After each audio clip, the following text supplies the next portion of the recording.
সপ্তমী দিন ঠাকুর দেখে বাড়িতে ঢুকেছি প্রায় অনেক রাত, আর তারপরে আমাদের শুতে শুতে প্রায় ৩টে।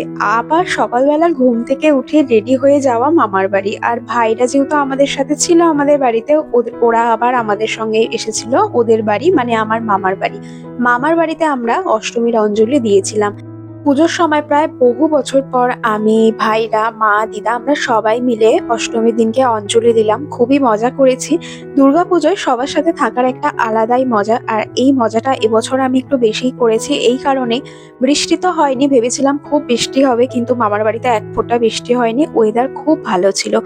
মামার বাড়িতে এসে আমরা চলে এসেছিলাম পুজোর এখানে, তাই দিদা সেই সময় আসেনি, তারপরে দিদা আসলো। এবছর দুর্গাপুজোয় মানে দুর্গা মাকে ১০ হাতের শাখা পলা মা বলেছিল দেবে, তো সেই জন্য মা আরোই ওই শাখা পলা দেওয়ার পর মায়ের পুজোও দেওয়ার ছিল, ওই জন্য আরোই বিশেষ করে আমাদের সবার আশা পুজো দেওয়া। তারপর এখানে পুজোর জন্য যে পদ্ম ফুল নিয়ে আসা হয়েছে সেটা আমি এই প্রথম ফোটালাম, মানে আমি কোনোদিনও নিজের হাতে পদ্ম ফুল ফোটাইনি। এবার বুঝতে পারছিলাম না কিভাবে করব। দেখেছি মাকে, জানি কিভাবে করতে হয়, কিন্তু প্রথম প্রথম একটু টেনশন হচ্ছিল।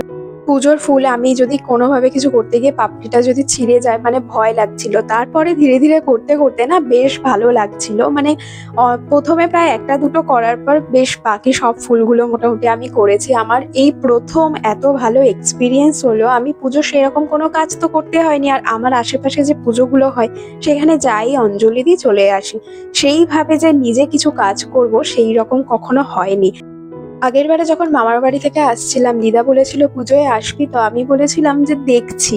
কারণ এত বৃষ্টিতে না, সত্যি বলতে গেলে আমি ভেবেছিলাম যদি বৃষ্টি পড়ে তাহলে আমি যাব না, কিন্তু মা দুর্গার এতই মানে আশীর্বাদ, কি বলবো। বৃষ্টি তো হয়নি, উল্টে এত ভালো ওয়েদার ছিল আর এত সুন্দর রোদ বেরিয়েছিল না, মানে তোমাদের কি বলবো। কিন্তু একটা অদ্ভুত ব্যাপার কি জানো তো, আমরা যখন সন্ধেবেলা আমাদের বাড়িতে আসলাম, এসে দেখছি কি আমাদের এদিকে প্রচুর বৃষ্টি হয়েছে। সে সকাল কি মানে আমরা যখন এসেছিলাম তখন তো বৃষ্টি ছিল না, আর মামার বাড়িতেও বৃষ্টি হয়নি। তো যাই হোক, এটা ভেবে ভালো লেগেছে যে বৃষ্টি হয়নি, যা চেয়েছিলাম সেটাই হয়েছে। পুজো দিতে আসতে পেরেছি। পুজোর জোগাড় সব হয়ে গেছে, এবার পুজো শুরু হবে, তারপরে অঞ্জলি।